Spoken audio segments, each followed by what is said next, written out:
bela jeni akli barako anga président Ibrahim Traoré charismatique a yirana ka fo anye ko anga préparer ka kono ke mi kele ye kele mi na a puissance ka bon. Donc préparez-vous à une guerre de haute intensité. Commencez à vous préparer pour la guerre de haute intensité. J'espère que je me fais comprendre. Awa ayo ofo okuma kono nana angwa mume mitara ke kunu dimanche 13 juillet Macron yi kuma ni jabi di walma ay kuma ni son jila aya jira ka foto di ako diena pour que ikasika ke jamana e mi lakana no ko sranya mo ka ke maye ka ke maduye o sra duguminya awa ko pour que o ka sra o duguniya ko o dugun kan ka ke kuma wara akanga ka ke puissant pour être libre dans ce monde. Il faut être craint. Pour être craint, il faut être puissant. Libre dans ce monde, il faut être craint. Et pour être craint, il faut être puissant. Donc, ayo dira akakuma kono ko ofo kala mukoro kan sabura sani okuma nunu okata yala mitara ke jedi loye no edisie aka DGS Direction Générale de la Sécurité Extérieure no Onyamoua no ODG Nicolas Lerner sur le fait que la Russie pose une menace existentielle à moyen et long terme pour l'Europe, pour nos démocraties, pour nos valeurs. Et si vous le permettez, puisque j'ai un tout petit peu de temps, distinguer ce qui relève du renseignement, de l'analyse ou du temps de préparation. Aujourd'hui, je crois qu'aucun service dans le monde n'est capable de dire que Vladimir Poutine attaquera tel pays au moyen de tel plan, tel jour, à telle heure. C'est évidemment beaucoup trop tôt. Néanmoins, lorsqu'on regarde le cercle idéologique qui entoure le président Poutine, lorsqu'on analyse, et aujourd'hui les mots ont un sens, les mots des dirigeants, singulièrement des régimes autocratiques, ont un sens. Quand on regarde l'idéologie qui fonde aujourd'hui la politique étrangère du président Poutine, quelle est-elle? Très rapidement, deux éléments. Un, le sentiment d'être assiégé, d'être menacé par l'essor des démocraties assez franche, ce qui fonde une intervention de la Russie pour réduire ce danger, pour traiter ces dangers. Une intervention qui est aujourd'hui dans le champ inframilitaire, mais qui pourrait un jour relever du champ militaire. La Russie, et qui constitue la dernière partie de mon exposé, un autre grand compétiteur qui a ouvertement désigné la France comme son premier adversaire en Europe. Pas moi qui l'ai dit, c'est la Russie qui l'a dit. Alors la Russie, elle est partie prenante de toutes les menaces que je viens de décrire depuis le début à la fin, et elle constitue à ce titre une menace, ou presque toute, une menace durable, proche, et qui est pour moi la plus dimensionnante. Tout d'abord, la Russie, c'est une vraie puissance militaire, conventionnelle et nucléaire, et c'est quelque chose qui est assumé. En fait, la Russie est construite sur son système de force, et elle y consacre aujourd'hui encore des efforts énormes, colossaux, qu'on a du mal à imaginer. Elle a tous les attributs d'un État totalitaire. C'est un univers qui est relativement fermé. Quand je dis ça, je ne choque personne. Une capacité de décision très centralisée. Et également un conditionnement de la population dès le plus bas âge, qui est quelque chose qui est à bien prendre en compte. Enfin, j'estime que la Russie, probablement de par sa mentalité, mais aussi de par les moyens qu'elle a aujourd'hui à sa disposition, se positionne plus souvent en puissance de nuisance plutôt qu'en puissance de construction. La Russie se développe vraiment une capacité de nuisance et elle le fait très très bien. Je vous l'ai dit, une puissance. Les saba kononana o bela jeni bora ka kuma do fo ka nyasi o ka France do ma ka nyasi jamana do ma mais o ya ke ka la kum kan o ya ke ka la korom kan o ya ke ka la France do ka jatige le fait mais sani anga to kuma kan amana kuma mi yomoa Union monétaire ouest africain no o créera 62 mais sani o ka ke yomoa 1962 aleni BOA BCAO mi banquier Banque des États de l'Afrique de l'Ouest au Bekrera Wati Kele, mais à Toro Wati en 1962, Union monétaire ouest africaine UMOA, Ottomana Oma Ndwara, Mami Francis en janfan ka dévaluation créée 2014 era Sabura, Benkami be en Francis ni en Tara Francis bi en garantie de Kouare Akaseka Lakana Francis tu au Benkan notana ka yira ka foko na an bois kelen fere ke kam ci meduru blaka dalema donc ale lo nanga juruko e nanga degun pour que an war kana be donc o tu ton sera dole o ton sera nunu atubo o kan depuis wati jan an finitigi mino nana kana fangata nakere Assimi Goïta ale ni général Tchani ale ni an capitaine Ibrahim Traoré o li danke o konna o danke o konna ka ke musabu ye sabu mun tara ke France nab kashira bi ni France ni degun chamo ba kan bi ka sabu ke an sanu na an sanu soro ton kemelo ton binano amuta afere am ton muwa ni ton binano am ton muwa bla France fait am tonne moins tonne ferré donc tonne moins tonne o bɛ kɛ Faransi ye a b'o o ta ko garantie donc an wulila an ko an t'olu sara Ibrahim Banaka a t'olu sara o la Faransi sigira ka a yɛrɛ ka fɔnɔ ko o ɲɛmu Côte d'Ivoire ale ni a ka jamana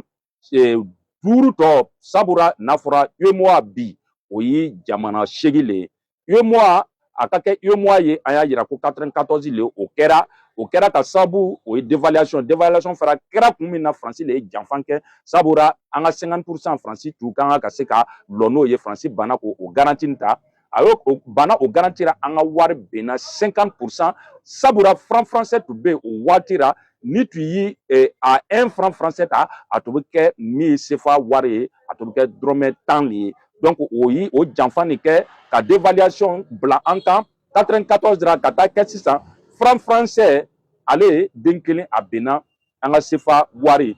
dɔrɔmɛ 20 ma donc o janfan ni o nana ni passe programme ajustement structurel créera wolola donc an ka entreprise o feerela fɛn caman privatisera o waatini kelen no kɔnɔna na donc pour que an ka se ka an lɔ an yɛrɛ ye an ka se ka an ka économie kɔrɔta mɔgɔ caman bilara ka taa chômage ra faso fani sabanan yɔrɔ caman datugura olu ko ninnu kɔnɔ a kɛra jamana 8 bɛɛ lajɛlen kɔnɔ o jamana 8 an b'o yira k'a fɔ a ye o ye juma le ye ale ni o ka pari n'o ka nafolo min n'a b'o yɔrɔ la n'o b'a wele par PIB nominal ni min taara ka taa bila ka kɛ banque ni ɲɛmɔgɔya ye ka se ka kɛ banque ni tigiya i ka sɔrɔ a kɔnɔna na a ka lɔn k'a fɔ ko Faransi sɔgɔra ka forme min ta o ye AOF o kɛra Afrique occidentale français ka ko le ye sabura Afrique occidentale français kɔnɔna na gouverneur lu tugu Faransi fɛ o gouverneur ninnu a tun ye dugu ninnu classé min Abidjan ye walima Côte d'Ivoire o tun ye pays walima capitale politique ye ka Dakar kɛ capitale économique ye donc BCEAO min n'a créé en 1962 ale ka siège taara a yɛrɛ sɔrɔ Dakar kɔnɔna na donc min Côte d'Ivoire ye a politique bolo a bɛ kɛ yen donc par nominal ninnu Côte d'Ivoire ye ale de ye fɔlɔ ye ale ta ye 35 311 milliards ye a filanan o kɛra Sénégal ye 14 185 milliards donc a sabanan o ye Burkina Faso ye donc ale ka part ka ca ale ye 10 065 ye donc a nana o ye Mali ye ale ye 10 053 ye donc a duurunan o ye Benin ye ale bene 9 009 milliards ye donc a Togo ale bi a wolonfilanan ye ale bene 4360 ye ale ni Guinée Bissau n'o ye Ambalo fɛ ye ale bene 919 milliards le donc ale ma don 1000 kɔnɔ donc ale le ye dernier donc o ko ninnu kɛra ka sababu kɛ yalɔ degun min bɛ n'an ka mɔgɔw fana ko nin bodɛnbaya ti kɛra nin ɲandonya ni jɔnbaya min o tun y'a kɛ ko ba an ka ministre de l'économie sɛgɛrɛ n'a ye o ka assemblée ra le 11 juillet 2025 ra Togo kɔnɔna na yɔrɔ la sabura a yirala k'a fɔ bɛnkan min sɔrɔla a fɔra ko tournant 2 ans donc 2023 tournant tu di no Côte d'Ivoire ma donc Côte d'Ivoire ka ministre de l'économie a l'autre lɔn n'a ye sabura n y'a fɔ vidéo tɛmɛnen na k'a a ti sin maa ma a bɛ sin dugu dɔ ma sabura a bɛ se ka élection kɛ président min falen a waati la donc président min sigira ale bɛ tilen ka continuer ni a ko ye donc ministre min n'a falenna ka ministre min bila ale bɛ continuer ni présidence de l'UEMOA ta ye donc o kɔnɔ o ye nin fɛɛrɛ min kɛ Faransi le y'a jira k'a fɔ Alassane ye ko a kana sɔn Alassane fana ale ni Benin olu fana bolo bɛ ɲɔgɔn bolo min talon ye o bolo donnen don ɲɔgɔn bolo talon fana ye o pression de kɛ donc bɛnkan min ma sɔrɔ an ka min ministre ye ni o sugandira ka bila ka taa o ko na ka taa faso représenter olu banna a ɲandoya ma olu bɔra ka yɔrɔ to o bolo o ka continuer ka réunion ye donc du coup a nana ni juma le ye crise lo donna a crispera puisque o ti se ka sɔgɔ ka résultat bɔ o donc maa si tɛ se ka kɛ président ye tuguni a kora sabura o ma a signé min gouverneur kɔrɔma ye ale ma signé min représentant ye o ma signé donc PV a ma tapé réunion na donc o rado a yirala k'a fɔ kuma fɛnsɛn kɔnɔ an y'a ye k'a fɔ ko jɔnbaya min jɔnya juru min ni jɔnya impôt min o tun y'a bila an faw kan depuis waati o y'a bɔ an faw kan mais ka la an ka jamana kan sabu ni anw bɛ commerce kɛ ni anw bɛ feere kɛ an bɛ sɔgɔ ka a l'impôt sara a l'impôt bɛ sara joli ye Faransi le ye a bɛ sara a ye donc o l'impôt sara ani tuguni Faransi min bɛ banque ye a fɛ yen n'a bɛ imprimer n'a bɛ wari billet bɔ o wari biye ni an bɛ tila tuguni a dilan sɔngɔ an bɛ o sara o bɛ bɛn san kɔnɔ plus de 75 milliards 75 milliards ni an ka jamanaw bɛɛ b'o olu sara ka di Faransi ma wari biye fabriqué ra awa wari biye nin fana bɛ fabriqué ni o y'a to ni Burkina sigira sabura ni i biye filɛ bi i b'a ye biye 2003 depuis biye créé ra 2003 le bɛ i bɛ biye kura ye 2003 i bɛ biye kɔrɔman ye 2003 ni 5000 ta i b'a filɛ 2003 le ka ca biye ninnu bɛɛ ra o kɔrɔ sɔrɔla duma le fɛ o kɔrɔ ko wari dɔ bɛ fabriqué ni planche à biye ye k'a bila circulation na min a bɛ danna circuit normal la donc n'o don créé ni wari cayara dugu kɔnɔ ni jamana ka sɔrɔ ye a bɛ na ni problème ye o b'o wele inflation fɛnw sɔngɔ bɛ yɛlɛ a tɛ se ka contrôler ale ni banques fana Faransi fana yi imposition di banque ma o kana to an ka se ka juru sɔrɔ ka se ka industrie o développer donc o ko ninnu na don min taara kɛ o koɲa ye k'a fɔ ko an tɛ se ka kɛ o sigi ko nin kɔnɔ san fila sabula papiyew y'a yira k'a fɔ article 11 a y'a yira k'a fɔ k'a bɛ tourner san fila ka di anw ma donc o banna ko tɛ di an ma sabula an bɛna bɔ nin kalama seriko ninnu an bɛna bɔ a kalama maintenant ni président i bɛ se ka réforme demander an bɛ Faransi dɔ b'a lɔn an n'u bɛ ɲɔgɔn na face à face an ka jamana an bɛna demander u ka réforme kɛ walasa an ka se ka ko dɔ lɔn donc Faransi y'a lɔn fana ni anw sigira n'an ka AES jamana sigira UEMOA kunna o y'a sɔrɔ a b'a kalama ko an b'an ka wari bɔra ka ban an ka wari bɔ a sira taara ka ban nin an bɛna bɔ fɛɛrɛ dɔ kalama tuguni a bɛna kɛ anw fɛ lɔnni ye an bɛna o don an ka wari ka circuit kɔnɔ a ka système kɔnɔ donc o digini don o ra o kosɔn o banna ka nin to ye an ye o banna ka nin to an ye o y'a yira k'a fɔ ko o ka fɔlɔ kɛ o y'a ɲɛbu o ye ɲɔgɔn sɔsɔ o ye darakan sɔsɔli kɛ mɛ nka ko ninnu na kuma y'a yira k'a fɔ kuma daminɛ na cogo min k'a fɔ ko i bɛ y'a fɔ k'an ka préparer guerre la an ka préparer guerre la sabula ni diɲɛ taabolo filɛ diɲɛ na bɛɛ y'o ka budget yɛlɛ n'o b'a fɔ ko budget de défense budget de défense o ye dumuni ye o ka kɛlɛkɛ manasan diɲɛ bɛɛ y'a yɛlɛ min tun ye 2017 ye États-Unis ale tun bɛ 600 et quelques 1000 milliards de dollars la bi n'alo na Donald Trump nana olu yɛlɛla 1000 milliards la donc jamana bɛɛ y'a ta doublé Faransi 2017 ale tun bɛ 30 et quelques ra bi Macron ye kuma ta ka ɲɛsin min kɛra dimanche lon ye ka ɲɛsin a ka armée ma a ye discours kɛ aux armées a y'a yira k'a fɔ ko budget ni o b'a doubler ra fila olu taara 64 000 milliards d'euros ra o b'a yira k'a fɔ cogo di an ka capitaine ka kuma lo k'an ka préparer guerre de haute intensité ra o kɔrɔ ko terroriste kɛlɛ nin dɔrɔn tɛ an ka préparer k'a fɔ ko diɲɛ bɛ ko dɔ labɛnna min a man kan ka bari anw na an kan ka an préparer an kan ka kɛ kɛrɛn ye an kan ka an hakili sigi ka jagabɔli kɛ ka filɛ a ko n'a daminɛna a bɛ taa laban mun fɛ wala a b'a sɔrɔ anw sigilen don cogo min na n'anw pɛrɛnnen don donc maa ma n'i pɛrɛnnen don i ka boli cogo i b'i fɛɛrɛ bɔ a la awa bɛɛ lajɛlen b'a dɔn k'a fɔ ko Faransi ye nin min fɔ Faransi ka discours ninnu